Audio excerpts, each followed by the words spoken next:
mais um quadro Mercado Imobiliário do programa Top ZN.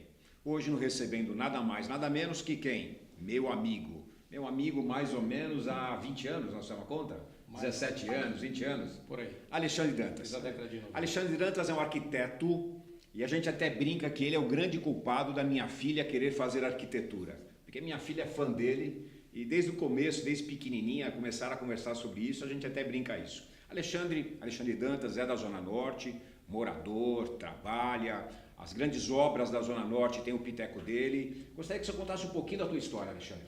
Eu sei que você começou como arquiteto, teve algumas sociedades, desenhou alguns barzinhos que eu sei que teve fama e hoje está na área de logística. Fala rapidamente, um pouquinho da tua história.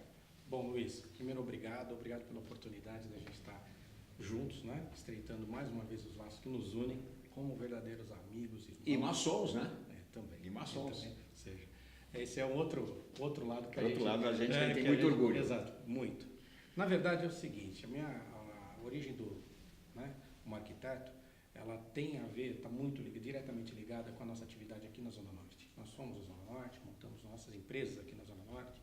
Então, Santana e toda a nossa região é de fato a nossa casa. E a Mirante é, né, a minha casa em Santana. Com certeza, a casa é sua. Em pese estarmos com empreendimentos aqui pelo estado inteiro, né? Então, as coisas começaram assim. O que nada deu? Você saiu da faculdade, montou uma empresa, você era sócio de alguns outros arquitetos, engenheiros, aí foi parar de barzinho, da barzinho eu sei que você desenhou alguns prédios, desenhou prédios comerciais, residenciais, conjuntos residenciais, condomínios fechados, e hoje está em logística, uma guinada assim de 180 graus. O que te levou para a logística? Na verdade, o arquiteto é meio como artista, ele tem que ir onde o povo está, a gente tem que ir aonde o trabalho está. O que acontece, na verdade, com a atividade da gente aqui na Zona Norte é que nós acabamos tendo a oportunidade de desenvolver projetos de todos os segmentos. Então, por causa da Zona Norte é uma cidade dentro da cidade, você sabe muito bem disso. Então, no caso da Avenida Luiz Dumont Vilares, a gente teve a oportunidade de fazer uma série de edifícios comerciais voltados para a noite. Aquilo foi muito gratificante naquele período. E a gente conseguiu dar uma resposta para o desenvolvimento da região. Depois a gente desenvolveu outros projetos que, não em certo sentido, em função até da ausência de áreas, né, de grande porte, a gente acabou buscando o interior de São Paulo, né, no caso do eixo da Rodovia dos Bandeirantes, que a gente estrategicamente achou que era um eixo interessante. A partir daí começamos a fazer condomínios horizontais residenciais, que nós já tínhamos feito aqui na Zona Norte. Porém, em virtude dessa falta de terrenos, vamos acabar aproveitando, né, as oportunidades do interior. E para você que não tem andado pelo interior, eu te falo, lá tem uma vida. Eu tenho andado no interior, o Alexandre também, eu te falo, tem outra São Paulo lá, tem outra realidade no interior de São Paulo. É isso ou não é isso, Alexandre? Sem dúvida. Na verdade, é o seguinte, nós temos várias São Paulos no interior. Campinas é um caso. Campinas é uma região metropolitana. E a gente aprende isso, em certo sentido, na graduação. Aí, voltando à tua pergunta original, ou seja, como é que o arquiteto vai terminar fazendo aquela caixinha que é galpão, não é? Na verdade, nós fizemos galpão aqui na Vila Maria, muitos deles na década de 90, para o grande número de transportadores que aqui estavam. Mas longe da gente chamar um galpão de caixinha. Eu posso até falar alguns empreendimentos dele, o Celog 1, o Celog 2, acho que está no Celog 3 ou 4. Sim. Na verdade, é uma cidade. Literalmente pensa desde a área de segurança até o que você imaginar. Então, longe de ser uma caixinha, modéstia da parte dele. Um dos empreendimentos do Alexandre que eu gosto muito, na Zona Norte, é um que ele soltou na Voluntários da Pátria, que a Mirante foi uma das empresas vendedoras, que é o Central Park, como que é? O Metropark. Metropark. Ele conseguiu unir uma estação de metrô, literalmente a estação de metrô sai dentro do seu prédio. Isso, na verdade, é uma coisa que é natural em outros países do mundo, quer dizer, essa ligação intrínseca. Mas em São Paulo não era. Com certeza. Em São Paulo não era. Eu acho que foi o segundo. O primeiro foi Leôncio Magalhães e o segundo foi o teu. É um empreendimento que a gente tem orgulho de dizer que é o seguinte, que o nosso investidor está satisfeito, porque ele tem ali um prédio que está com 98% de ocupação. E a Zona Norte também ficou muito bonito, claro. Independente de ser investidor. Fala um pouquinho de logística. A gente escuta muita coisa, o Brasil passando por um momento complicado. Como é que está a taxa de vacância? Para quem não sabe, taxa de vacância é o número de unidades vazias em relação à logística. Está alto, está baixo? Como está isso? Bom, nós vemos um momento muito especial no mercado. 2010 talvez tenha sido o auge do nosso mercado imobiliário, quando o mercado cresceu e profissionalizou. Então, hoje nós temos comitês onde nós temos com bastante precisão os dados e os números do nosso setor. Reais, sobretudo, né? Reais, sobretudo depois daquela crise que não fomos nós que criamos. Na verdade, ela ocorreu nos Estados Unidos, a crise de 2008. A bendita bolha imobiliária. Então, por causa da tal bolha imobiliária, que é impossível de acontecer aqui, porque aqui tem tudo por fazer. A infraestrutura está toda por fazer. E o galpão nada mais é do que um commodity. E a área de logística, na verdade, ela é uma ciência, e uma ciência de matemática, uma ciência exata. Mas a vacância está alta ou baixa? Hoje eu digo para você que ela está no patamar que, historicamente, uma das mais baixas que a gente já teve, em que pese o fato de que, em alguns setores e algumas regiões, nós tivemos aquilo que a gente chama de flight quality. Ou seja, as pessoas saíram de galpões antigos, velhos, aquele galpão com pé direito baixo, aquele galpão sem piso adequado, aquele galpão dentro da cidade, onde o veículo pesado não pode mais circular. Então, com o advento do Rodoanel, a gente tem uma migração desses galpões e a construção de galpões de primeira linha. O que é um galpão, o AAA desse mercado? É o galpão com pé direito de 12 metros, com piso para no mínimo 6 toneladas, com doca, com piso pesado para receber carretas de grande porte, ou seja, com sistema de segurança eficiente, entendeu? E subdividido, né, por várias unidades. Ou seja, sem pensar, protegido do assalto, que é o grande problema. Hoje, quando você trabalha numa central de logística, você tem todas as previsões em relação à segurança, ou seja, totalmente, entre aspas a palavra totalmente, isento, vamos chamar de um assalto, é isso? É por aí, Luiz. O que ocorre é o seguinte, a logística ela depende de uma coisa chamada cadeia de distribuição. A cadeia de distribuição significa você estar com o seu estoque no lugar certo, entendeu? Para que daquele ponto você consiga pegar a sua mercadoria e levar para o seu cliente de maneira eficiente. Então, e rápida e com menos custo. Note que no caso dos nossos condomínios, nós optamos por ser grandes, não foi por acaso, ninguém faz nada sozinho. Tive grandes parceiros, e a oportunidade de mostrar para eles que a gente estava certo no que diz respeito a fazer condomínios com 95, 109, 200 mil metros. Deixa eu te fazer uma pergunta. E condomínio baixo. Deixa eu te fazer uma pergunta. Isso é o mais legal. Eu quero investir em logística e eu preciso ter muito dinheiro. Como funciona isso? Preciso ter muito capital? Olha, Luiz, nós conseguimos também criar uma equação muito interessante. Como sempre trabalhamos com investidores, por isso que eu falo, ninguém faz nada sozinho. Né? Nós tivemos a oportunidade de criar empreendimentos em que o investidor pode estar adquirindo desde um galpão de 1.000 metros até um módulo completo de 20 ou 30 mil metros quadrados. Olha que legal. Isso ter a oportunidade de viabilizar uma renda garantida, ou seja, é um aluguel com empresas de primeira linha dentro de um condomínio fechado, ou seja, o cara não estraga, né? Não é o tipo de locação. Quanto aluga hoje um metro quadrado, mais ou menos? Pra você ter uma ideia, no estado hoje nós estamos, falando de estado de São Paulo, onde nós temos 11 milhões de metros quadrados de galpões novos, tá? Ainda assim temos demanda para BTS. Essa locação varia de 15 até R$22 no metro quadrado. Isso dá um retorno de 1 ponto alguma coisa para o dinheiro da pessoa? Sempre. Olha que maravilha. Moçada, eu ficaria horas falando com o Alexandre, mas a moça ali está me fazendo o nosso tempo infelizmente está acabando. Aqui estão algumas obras, o Alexandre foi o arquiteto, foi o responsável, foi o Eugênio. Eu falo que vou ganhar mais dinheiro quando o Alexandre morrer do que quando ele estiver vivo. Toda vez que ele senta comigo para conversar, eu guardo os guardanapos. Ele é meu Oscar Niemeyer. Eu vou ganhar muito dinheiro com esses guardanapos ainda. Mas falando em logística, falando em compra, venda ou locação de imóvel, é sempre Mirante. 4 agências, Santana, Cantareira, Serra da Cantareira, Jardim São Bento e um site com mais de 20 mil ofertas. Não esqueça, nós também temos um site só para imóveis na Flórida, www.miranteflorida.com.br. Até a próxima e obrigado.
Se você procura um ambiente rústico, familiar, com o melhor buffet da nossa região, você tem que conhecer o restaurante O Velhão.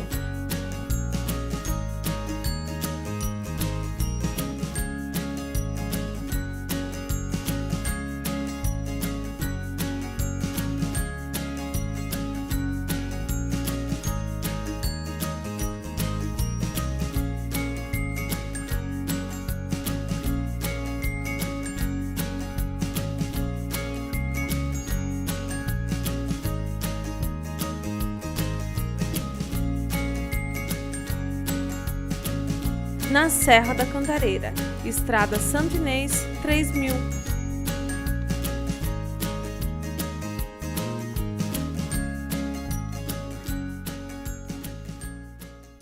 Olá pessoal, hoje é dia de vídeo para professores de inglês e com visita ilustre. Essa aqui é a Juliana, ela vai falar um pouquinho dela como experiência para vocês que estão buscando se desenvolver como professores, que estão buscando aí espaço no mercado, nessa carreira. E eu conheci a Juliana faz 1 ano e meio, mais ou menos, quando eu fiz o Celta. E a Juliana foi minha colega de Celta. Eu achei muito legal trazer a Ju aqui hoje, porque ela é professora particular e não trabalha numa escola necessariamente, né, hoje em dia.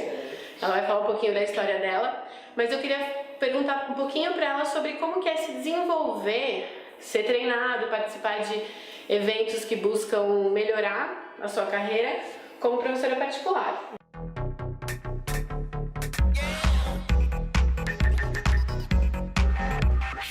Bem, a minha história, né, minha trajetória profissional com inglês vem aí de muitos anos já.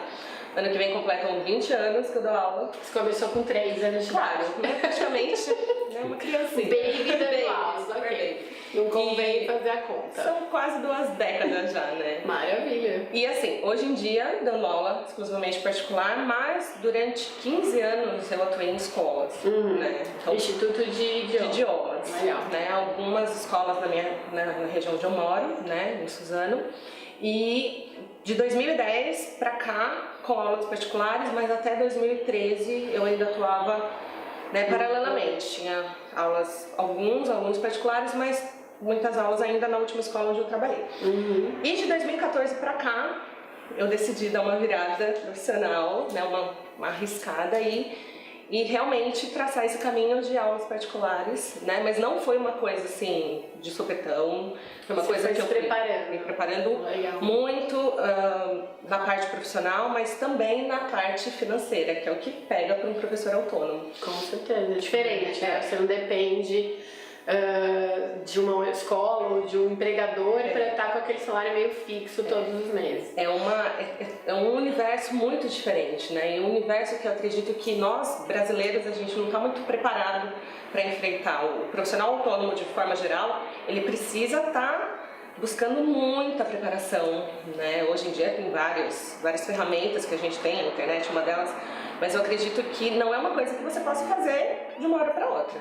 Né? E é por isso que você acha que você foi atrás desses cursos do desenvolvimento profissional, mesmo não tendo um chefe te cobrando isso, você se cobrou isso? Sim, eu acredito que o fato de eu ter começado a dar aula particular foi porque eu me identifico muito com o perfil que hoje eu tenho um nicho de alunos que é exclusivamente adulto. Né? Legal, então, essa é uma dica importante, acaba sendo, né? Sim.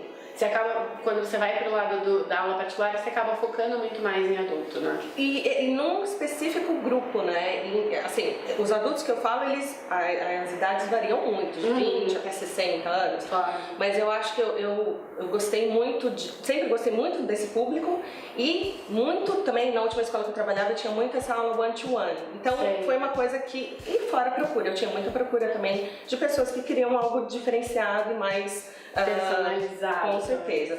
E eu acredito que o desenvolvimento do professor tem que ser contínuo, independente de onde ele trabalha, né? Então eu sempre... Anotem aí essa parte. Eu sempre fui uma professora que desde quando trabalhava, quando eu tinha um chefe, eu sempre procurei me desenvolver, eu sempre procurei participar de workshops, isso desde lá do começo da minha carreira. Só que existia, óbvio, né, uma vontade, mas existia também uma cobrança. Né? Quando a gente está na escola, você tem coordenadores, diretores que sempre estão te motivando. Quando eu comecei a trabalhar sozinha, no primeiro ano, eu senti um impacto assim. Finalmente eu estava fazendo o que eu queria, que era dar aula da maneira que eu achava melhor, com o método que eu achava melhor para os meus alunos, porém, eu me senti muito sozinha no começo. Isso é uma coisa também que pega, que é o negativo.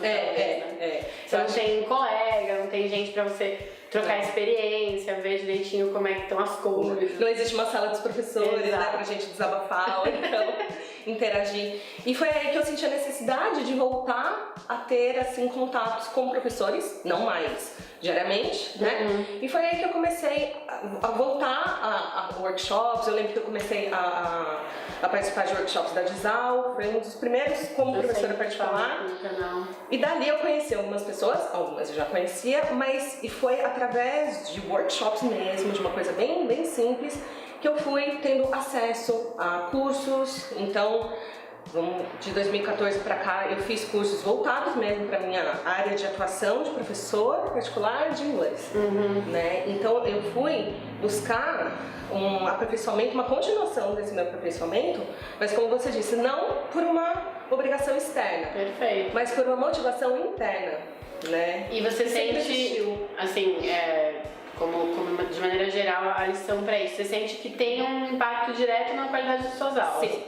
Você consegue trazer tudo isso para o seu ambiente do mesmo jeito que seria para uma turma, ou que seria numa escola? Ou... Eu acho que até de uma forma mais impactante, mais direta, porque como eu dou aula hoje sozinha e para alunos, assim, eu tenho grupos de no máximo 2 alunos, o approach é diferente, eu acho que o feedback deles também é bem mais instantâneo. E você falou do Celta, né, que foi onde a gente se conheceu. Eu me vi numa fase da minha carreira em que eu precisava de um desafio maior. Não só fazer, que é um grande desafio. Nós sabemos o sofrimento que é, né? Isso é mais um grande desafio. Mas eu acredito que depois que passou tudo, né, que a gente finalmente... Eu me vejo hoje uma pessoa, uma profissional, uma pessoa também diferente de antes, né? A gente cresce muito. Né? São muitos insights, né, que a gente cria e hoje eu vejo, assim, mas eu acredito que, independente de todos esses cursos, de todo estudo, desenvolvimento que é constante, por ser constante, ele é infinito, né? Você continuaria treinando e dando aula para sempre? Com certeza. Recomenda? Com certeza. Muito obrigada, perfeito esse testemunho aqui. Sim. Eu queria trazer a Ju exatamente por isso, porque eu acho que é uma coisa muito bacana. Às vezes a gente vai para uma área como dar aula para alunos particulares, a gente fala, então beleza, agora eu vou fazer o que eu quiser, amarrar meu burro na sombra, e não é por aí. Acho que você continuar se desenvolvendo tem tudo isso de positivo. Eu falo muito aqui para quem está assistindo, professores estão assistindo, que a gente tem que se desenvolver sempre, e tá aí uma prova de que dá lucro, dá frutos. É hard working, mas é muito gratificante. Eu falo que eu trabalho talvez mais do que antes, no sentido de que hoje eu não sou só professora, né? Claro, eu participo de todo o processo, do meu negócio, né? Então, assim, existem várias pessoas dentro de mim. Eu não só dou aula, mas eu tenho que ser diretora, captar aluno, eu tenho que ser a faxineira do lugar, né? Copeira. Então, assim, existe dentro de mim hoje várias funções.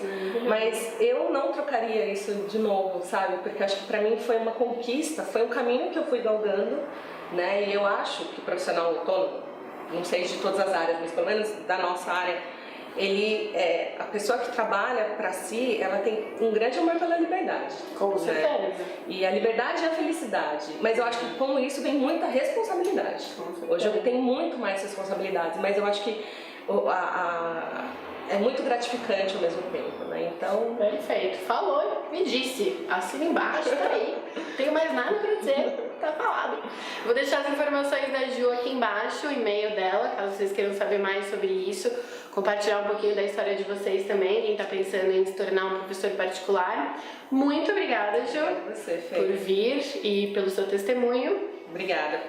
Pode deixar. Bye, bye. Bye.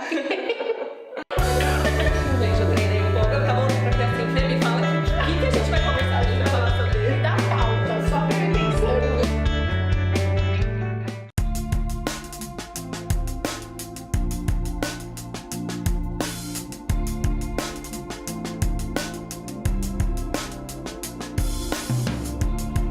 Paneteria ZN, praticidade para suas noites e seus dias. Buffet diários com opções entre pratos frios e quentes. Oferecem sopas durante toda a madrugada, além de opções para o jantar, como carne, frango, peixe, massa, calzone, quichê e salgados. Venha conferir Paneteria ZN.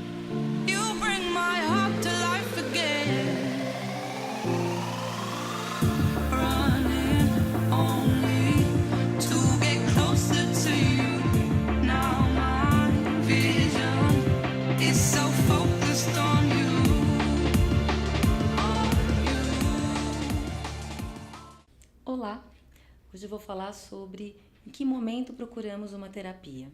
O que é a terapia? A terapia é um processo de mergulho, eu diria, né? Que a gente chega, que a gente pode olhar para os problemas. E a busca pela terapia é uma busca muito séria. Né? Por quê? Porque a gente precisa olhar para a gente precisa mergulhar no que a gente está sentindo. E muitas vezes a gente procura pela terapia sem exatamente sentir, a coisa não está muito clara. Né? Então, quando a gente busca uma terapia, temos que pensar em alguns critérios para poder pensar com muito cuidado. O primeiro é a busca de um profissional. Então, quando a gente busca por uma terapia, é importante que tenhamos referências desse profissional. O profissional, ele pode não ser conhecido, mas que alguém possa estar indicando que ele tenha qualificações. Qualificações, o que é? Ele precisa ter um registro. Quando a gente fala da terapia, o profissional da terapia ele precisa de um registro, que é do Conselho Regional de Psicologia, né? E a terapia ela também pode ser realizada por um terapeuta, um psiquiatra, um médico. Ele pode medicar, como pode não medicar, mas a terapia ele precisa ter em mente todas as questões relacionadas aos procedimentos dessa área. Então, quando a gente busca uma terapia, muitas vezes a gente não sabe o motivo. Então, não precisa saber exatamente o que te leva à terapia. Tanto que quando chega o cliente no meu consultório, o que eu pergunto, a primeira pergunta que eu faço, o que te trouxe aqui? Muitas vezes o cliente fala, não sei ainda, mas é uma angústia, é alguma coisa que eu não sei nomear. Então a terapia ela serve para a gente poder nomear sentimentos, para a gente poder entender o que se passa, em que situações a gente procura uma terapia. Quando a gente tem uma questão profissional que a gente precisa resolver, um adoecimento por conta do trabalho, algumas questões que a gente não consegue desenvolver, a gente procura terapia. A gente procura terapia quando a questão pessoal, ela também está precisando ser olhada. Né? Então, relacionamentos, uma questão familiar, né? A família, ela está trazendo situações que você não está conseguindo lidar, a terapia serve como suporte. Questões financeiras, né? Então você fica bastante angustiado muitas vezes. O momento atual que a gente vive traz muitas consequências, né? Muitas sequelas. Então é importante a gente buscar um espaço que a gente possa mergulhar e também se sentir apoiado, poder compartilhar os sentimentos. Então quando a gente busca uma terapia, a gente inicia essa terapia, a gente precisa saber que é um lugar que o sigilo deve prevalecer. Então, quando a gente busca um profissional, a gente precisa confiar, a gente confia que ele vai trazer uma série de momentos e esses momentos vão ser sigilosos naquela relação que você estabelece. O horário e o lugar, né, eles têm que ser vistos com muito carinho. Então, quando a gente vai para a terapia, a gente precisa priorizar aquele horário, aquele tempo que vai ser um tempo que não é um gasto. Muitas vezes a gente pensa, né? Eu vou gastar com terapia. Não, a terapia é um investimento. Então, quando a gente busca a terapia, a gente está investindo no nosso desenvolvimento, a gente está investindo numa transformação. Um dos critérios que eu acho básico quando a gente busca uma terapia é poder saber que a gente tem que estar disponível para aquilo. A gente sabe que a mudança não é fácil, mas a gente precisa estar atento e disponível para a transformação, em busca dessa transformação. A gente precisa estar aberto, a gente precisa estar... Porque é um processo que não é simples, né? Ele leva tempo. Então, a terapia ela não pode ser rápida.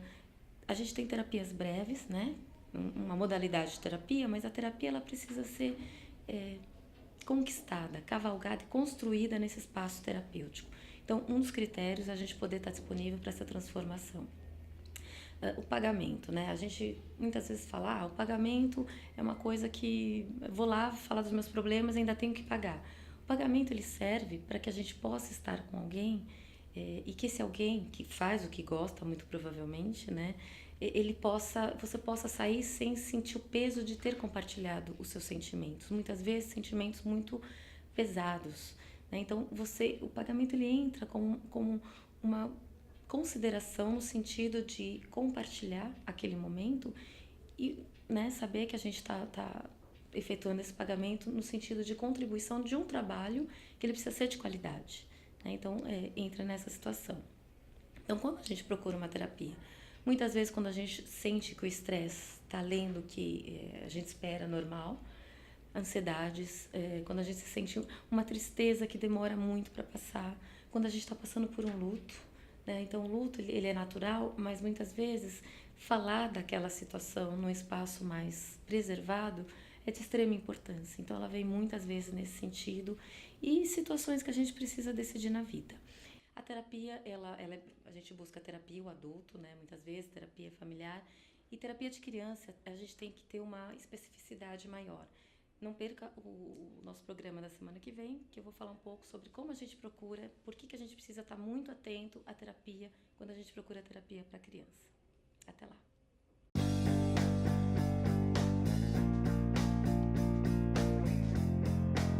Tati por Tati Ribeiro, uma loja com atendimento personalizado e peças exclusivas toda semana.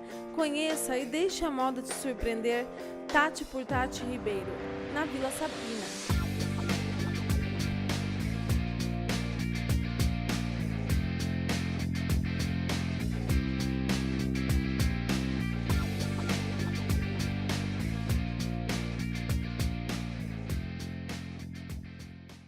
Olá pessoal, eu sou Marcelo do Empório do Sete e hoje recebemos o Eduardo da Wine Mais. Bem-vindo, Eduardo. Obrigado pela oportunidade. Ok. Pessoal, deixa eu falar um pouquinho sobre o intuito desse programa. A minha intenção aqui, além de criar uma intimidade de vocês aqui com o Empório do Sete, é poder levar um pouco de conhecimento sobre os rótulos, principalmente os que a gente tem aqui. Eu, como consumidor, antes mesmo do Empório, eu tinha uma certa dificuldade na chegada a um empório de vinhos ou mesmo num restaurante de ter o mínimo de conhecimento para uma escolha acertada. Cada semana a gente está levando para você um importador e um rótulo diferente, para você criar ter um pouco mais de conhecimento sobre as regiões, sobre as uvas, e com isso a gente ir aumentando o nosso portfólio, vamos dizer assim, a nossa literatura sobre o assunto. Hoje, como dito, o Eduardo vai falar um pouquinho para a gente do Andresa, um vinho DOC reserva da região do Douro. Fala um pouquinho para nós, Eduardo. Muito bem. Bom, primeiramente, obrigado pela oportunidade, Marcelo. É uma satisfação enorme poder estar aqui com você, o espaço que você nos abriu na sua loja para poder falar dos nossos vinhos, em especial hoje do Andresa, né? Um projeto muito pequeno, um vinho da região do Douro, concebido através de três enólogos que, enfim, oriundos de outras vinícolas, já fizeram projetos em outras vinícolas, mas que a partir de 2009 se juntaram para, enfim, estabelecer um projeto próprio. Francisco Batista, João Souza e Manuel Dias. Enfim, o Andresa, um vinho concebido através de vinhas velhas, vinhas com 40, 50 anos de idade, que chega no mercado de São Paulo recente. É um vinho que aqui no Brasil é bastante difundido, no Rio de Janeiro, também em Brasília, mas que aqui em São Paulo chegou agora, enfim, e a gente tem conseguido abrir algumas portas através da qualidade desse vinho. A vinícola é Lua Cheia Vinhas Velhas. Chama-se Lua Cheia em Vinhas Velhas. E a gente, em conversa de bastidor, você me falou, o Vinhas Velhas não necessariamente, como a gente entende, são vinhas muito antigas. Elas são, mas conta pra gente aquela historinha da mistura de uvas. Tá. O conceito Vinhas Velhas, ele não existe uma regra muito clara para a definição desse conceito. Normalmente utiliza-se esse termo para vinhas a partir de 20 anos. Os vinhateiros do Douro começam a utilizar esse termo. A região do Douro, ela é uma região onde as vinhas elas são divididas por muitos produtores. Então, por exemplo, um produtor tem em média 1 hectare de vinho. Então, como é uma região, uma área de plantio muito pequena, os produtores eles acabavam por misturar muitas dessas uvas nesse pequeno espaço que ele tinha. Para otimizar o espaço que era pequeno. Exatamente. Então, por exemplo, geralmente o conceito de vinhas velhas, ele aplica-se em vinhas, em pequenos vinhedos com muitas uvas misturadas. Em algumas situações mistura-se brancas e tintas. Esse caso aqui especificamente é um vinhedo de vinhas velhas, mas ele é um lote separado. É um vinho composto com 3 uvas, aplica-se esse conceito, só que, por exemplo... Elas já estão separadas? Já estão separadas. São vinhas com origem na década de 60, de 70, mas já são lotes separados já. E a região do Douro? A região do Douro é uma região que tem uma história fantástica. Para o mundo do vinho, a região do Douro tem uma importância muito grande. Foi a primeira região do mundo demarcada. Em 1756, o Marquês de Pombal demarcou a região do Douro, então foi a primeira região do mundo demarcada. É o berço do vinho do Porto. E em meados após a década de 70, com a produção de um vinho muito famoso, que é o Barca Velha, começa-se a produção dos vinhos de mesa e atinge um grau de qualidade gigantesco. Então, além dos vinhos do Porto, hoje a região do Douro também é muito reconhecida mundialmente pelos vinhos de mesa e pela qualidade dos seus vinhos. Andressa, qual é o corte? Toriga Nacional, Toriga Franca e Tinta Roriz. As 2 primeiras uvas compõem 40% desse vinho e a última entra com 20%. São uvas próprias da região. O Douro ele é a região vinícola com a maior quantidade de uvas em produção autorizada para se fazer vinhos. São mais de 100 uvas autorizadas no Douro para a produção de vinhos. E esse vinho é composto por 3 das mais principais da região. Quando se fala autorizado, é o que vai ter a denominação de origem? Exatamente, são regras. Okay. São regras. Basicamente são regras. O IVDP, o Instituto de Vinho do Douro e do Porto, ele estabelece algumas regras na produção e dentro desse limite são 100 uvas autorizadas para a produção dos vinhos na região do Douro. Esse é um reserva. Quanto tempo de barrica? Esse vinho tem 12 meses em barrica, carvalho francês, carvalho novo e carvalho já utilizado, 12 meses e 6 meses com descanso em garrafa. Ótimo. Vamos. Vamos, saúde. Nossa, maravilhoso no nariz. Muito perfumado, né?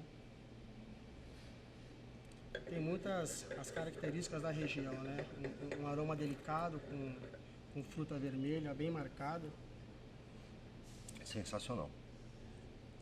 E se eu fosse harmonizar esse vinho, Eduardo?